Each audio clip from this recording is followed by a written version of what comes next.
So, hulaan niyo ako ng ginagawa ko dito sa mall. Ang aga-aga. Wala pang tao. Tingnan niyo. Actually, hindi tayo seryoso. Pero attend tayo ng hiring party sa Lush. Kasi, in-invite ako. Well, nag-send ako ng application pero hindi ko naman alam na may invite ako sa hiring party. At ang aga-aga ng hiring party, 9 AM. At ang late ko na nagising. Parang nagising ako, 7:30. Ayan. Dito ang baliktad pa. Sephora. Pero sa Lush tayo pupunta. Saan na tama itong pinupuntahan ko Aga-aga ko umalis ng bahay tapos baka malate pa ako. Sarado pa kasi main entrances ng mall. Umikot pa ako sa likod. Hinahanap ko kung nasan yung entrance ng mga employees. Malapit siya sa food court. Trying to find Lush. Ito na siya.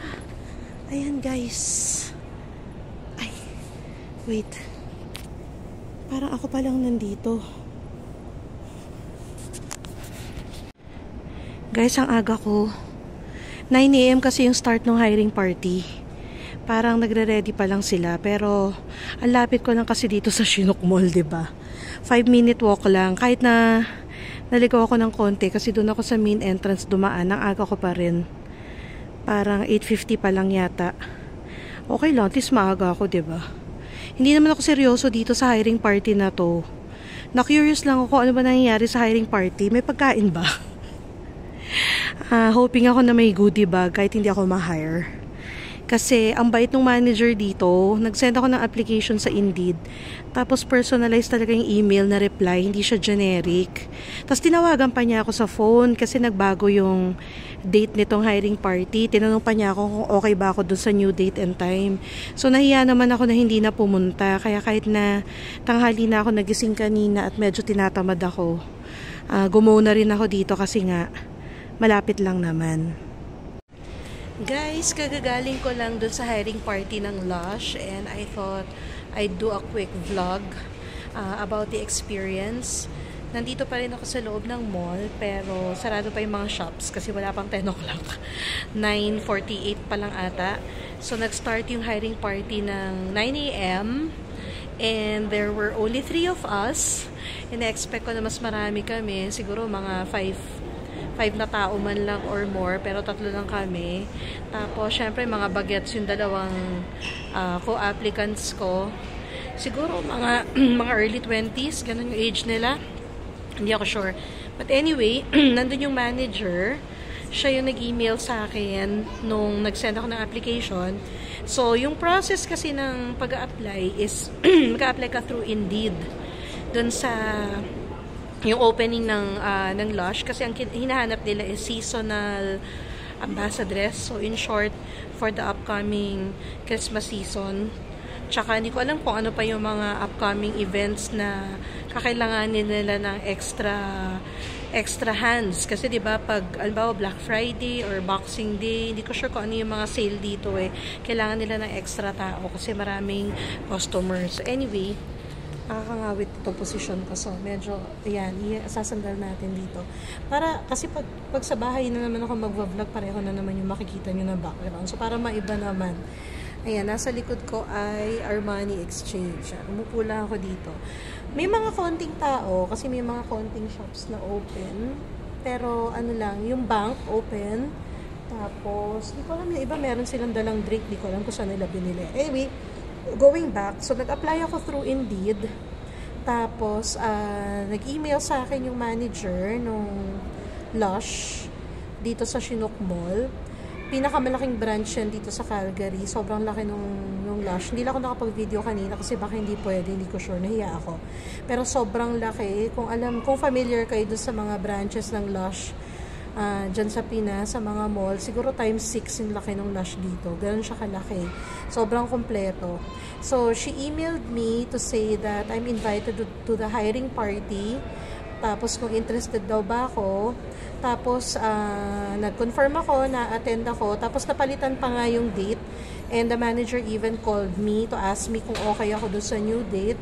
Hindi ko nasagot yung phone kasi nasa klase ako noon, pero nag-leave siya ng voice message. Tapos super bait yung dating sa akin ng manager. Actually, hindi naman ako seryoso. Parang isa lang yan sa mga sinendan ko ng resume sa Indeed. Kasi nga, malapit lang tong Chinook Mall sa amin. 5-minute walk lang. Kaya inisip ko, might as well try, wala naman mawawala, diba? Maglalakad lang naman ako papunta dito. So, nagulat ako nung nag-reply yung manager. Tsaka yun nga, tinawagan pa niya ako for the change in the date of the hiring party. Tapos sabi ko, pwede pa rin ako doon sa new date, which is today, October 7 dito sa Canada. October 7, 9 a.m. Tapos tanghali pa nga ako nagising kanina. Medyo tamad-tamad pa ako. Inisip ko pa na wag na lang kaya ako pumunta kasi hindi naman ako seryoso talaga. Curious lang ako kung ano pa nangyayari sa hiring party. But I'm glad that I went. Kasi, ano ba yan? Kakaiba yung experience. At hindi naman mahirap actually. So, dumating ako ng parang 8:45. Sarado pa yung mall. Kaya umikot pa ako sa likod. Dun sa back entrance na open na. Tapos, sarado pa yung Lush shop. Pero nakikita ko na yung mga employees sa loob. Yung manager, tsaka yung dalawang kasama niya na medyo finifix nila yung store, ganyan. Tapos, nung mga 2 minutes to 9 a.m. na, nag-play na sila ng music. Tapos, dalawa na yung kasama ko na join din ng hiring party. Tapos, saktong 9 o'clock, pinapasok na kami. Tapos, binigyan kami ng name tag. Tsaka yung pronouns namin. Tapos, pinag-fill in kami ng form. Ano lang naman, name, availability, ganyan. Tapos, icebreaker, pinapili kami ng, una pala, pinaikot-ikot muna kami dun sa store. Sabi, just have a look around. So, enjoy na enjoy ako kasi paborito ko yung Lush. Mahal nga lang talaga yan, lalo na sa Pinas. Kaya, bihira akong maka-afford ng product nila. And yung mga ibang Lush products ko, mga regalo lang din sa akin. So, ikot-ikot, tapos icebreaker, pinapili kami ng product na magre-represent sa amin. So, yung pinili ko yung Happy Happy Joy Joy Conditioner.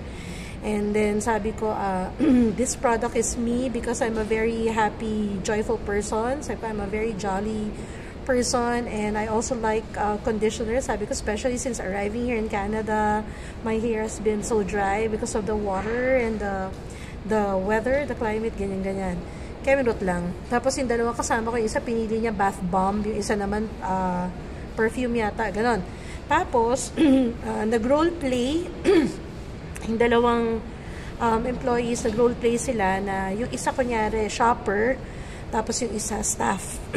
Tapos kunyari pumasok yung isa dun sa store, tapos nag-greet yung staff, hi, how are you today? Ganyan, good, how about you? I'm good. Tapos, what brings you to Lush? Tapos yun, yung spiel na what are you looking for? Ganyan-ganyan. Pero hindi siya yung tulad sa Pinas na susundan-sundan mo, di ba? Parang tatanungin mo lang, very chill yung approach. Tapos sabi nila, most of their customers are teenagers. So yun, minsan makukulit or bratty or hindi naman bibili, ikot-ikot lang sa store. Pero okay lang daw. Ganun daw talaga. Tapos try pa rin daw namin makabenta, syempre, di ba, introduce mo yung new product, tapos i-encourage mo silang i-try yung product, ganun.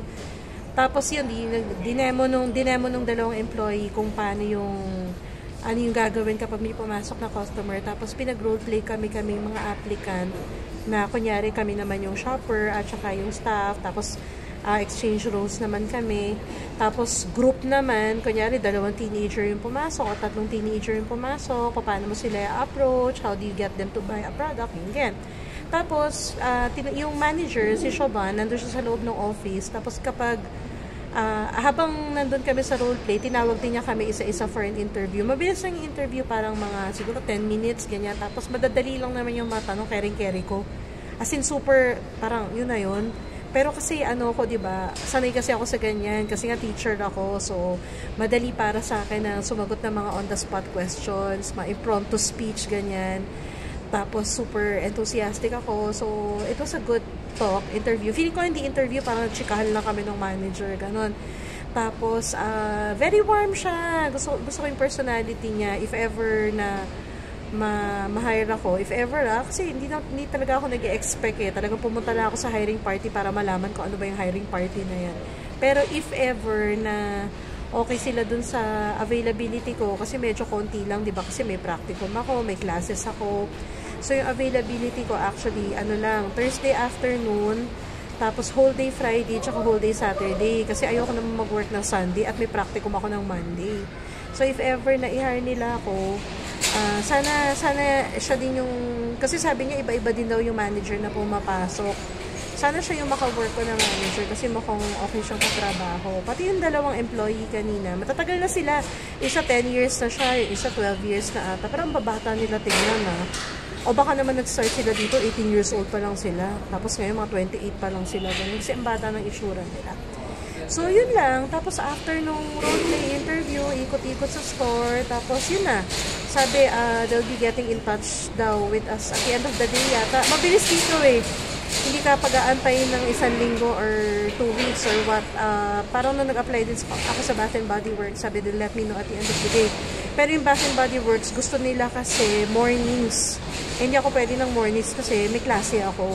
Kasi filled in na raw yung ano nila, yung slots nila for hiring ng afternoon at evenings kasi halos lahat din daw ng employees nila ay student. So, syempre, puro hindi available ng morning, di ba? So, lahat sila nasa hapon until closing. Kaya, yun. Kaya hindi din ako nag-expect hindi na ako nag-expect na tatawagan ako ng Bath and Body kasi nga, yung schedule ko, hindi swak doon sa kailangan nila. Etong Lush, ewan ko lang, tignan natin. Pero kung hindi man, at least, di ba, na-experience ang mag-apply sa Lush na syempre, hindi ko naman kailangan gawin sa Pilipinas kasi may work naman ako doon. Ito naman parang lang, yun nga, for the experience, kasi student ako, hindi naman ako worker dito. Pero, at least, diba, pag yung pwede na ako mag-work talaga, pag meron na akong work permit talaga, at least may experience na ako kung ano ba yung mga tiyatanong nila dito sa interview, ano yung mga ina-expect nila, diba? Ano yung feeling ng nag-a-apply sa mga dito, work dito sa Canada. So, yun lang. If ever, pag nandito na kayo, tapos yun, gusto nyo mag-apply sa mga ganyan, Bath and Body Works, Lush, Uniqlo, lahat halos ng stores dito may opening eh. Huwag kayong kabahan kasi mabait sila, tapos madali lang naman yung mga tanong.